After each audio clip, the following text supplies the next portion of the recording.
ఒక నూతనమైన యొక్క బలాన్ని, నూతనమైన ఒక వ్యక్తిగా మనం ఉండాలి. ఒకరోజు ఒక తేనెటీగ మరి ఆ పెండల పురుగును చూసిందంట. ఏం పెండల పురుగా, ఇదిగో నువ్వు నాతో నొత్తే ఆనందకరంగా తీపికరంగా ఉంటుంది, నీకు మంచి భోజనం దొరుకుతుంది, మంచి వాసన దొరుకుతుంది, ఈ గలీజులకెళ్ళి బయటికి రా అని అడిగిందంట.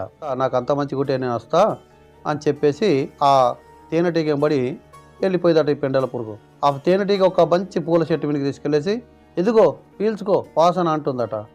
ఆ పెండల పురుగు వాసన పీల్చుకుంటుంది. కానీ ఏం జరుగుతుందంటే పెండ పెండ వాసన వస్తుంది. అప్పుడు అన్నది ఈ పెండల పురుగు, ఏమి నాకు పెండ పెండ వాసన వస్తుంది కదా అన్నది. ఏ చెట్టు మీదకి వెళ్ళి వాసన పీల్చుకున్నా, ఏ మంచి మంచి పువ్వుల వాసన పీల్చుకున్నా మరి పువ్వు వాసన కాదు కానీ పెండ వాసన వస్తుంది. ఎంబడేమన్నా పెండ తెచ్చుకున్నావా?